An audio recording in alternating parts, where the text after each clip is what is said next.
कोत्रबाई केवल युद्ध की देवी नहीं थी, उनके पास कई शक्तियां थी। पहली शक्ति, विजय दिलाना।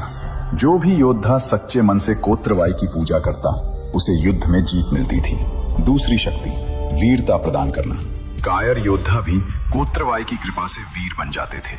तीसरी शक्ति, शिकार में सफलता। शिकारी जब जंगल में जाते तो कोत्रबाई से प्रार्थना करते, देवी उन्हें शिकार दिलाती थी।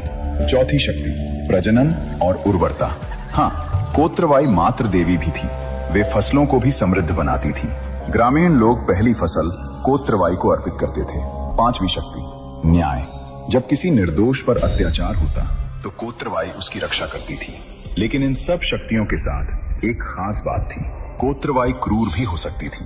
जब उन्हें गुस्सा आता तो वे भयंकर रूप धारण कर लेती थी। अब समझते हैं कैसे योद्धा कोत्रबाई की पूजा करते थे। जब किसी राजा को युद्ध की घोषणा करनी होती तो वह अपने सभी सेनापतियों और योद्धाओं को बुलाता था। फिर एक शुभ दिन चुना जाता था। ज्योतिषी तारे देखते, पंडित मुहूर्त निकालते। उस दिन सभी योद्धा एक खुली जगह पर इकट्ठा होते थे। आमतौर पर यह जगह गांव से बाहर होती थी, किसी जंगल के किनारे या पहाड़ी पर।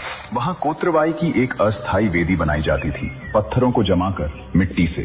फिर पुजारी आते थे, लेकिन ये ब्राह्मण पुजारी नहीं होते थे, ये जनजातीय पुजारी होते थे, जिन्हें वेलन या वेलिक चपाड़ू कहा जाता था।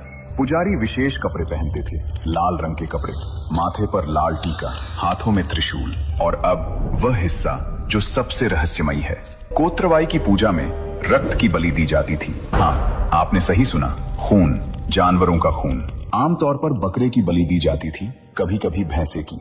बलि देने का एक विशेष तरीका था। जानवर को वेदी के सामने लाया जाता था। पुजारी मंत्र पढ़ते थे, तमिल में पुराने मंत्र जो आज लगभग भूल चुके हैं। फिर एक ही बार में जानवर की गर्दन काट दी जाती थी। खून एक बर्तन में इकट्ठा किया जाता था। इस खून को कोत्रबाई की मूर्ति या वेदी पर चढ़ाया जाता था। लोग मानते थे कि देवी खून पीती हैं, ये उन्हें शक्ति देता है। लेकिन कभी कभी कुछ और भी होता था। कुछ योद्धा अपना खुद का खून भी चढ़ाते थे।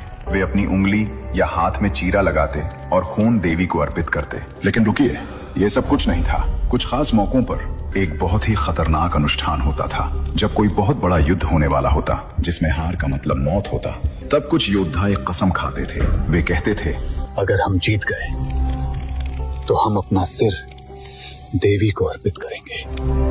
आप सोच रहे होंगे ये कैसे संभव है? जीतने के बाद तो वे जिंदा रहेंगे। लेकिन नहीं, कुछ योद्धा अपनी कसम पूरी करते थे। युद्ध जीतने के बाद वे कोत्रबाई के मंदिर जाते और खुद अपना सिर काट देते थे। ये सुनने में बहुत क्रूर लगता है, लेकिन उस समय ये सबसे बड़ा सम्मान माना जाता था। इसे नवकांडम कहते थे, 9 भागों में शरीर को काटना।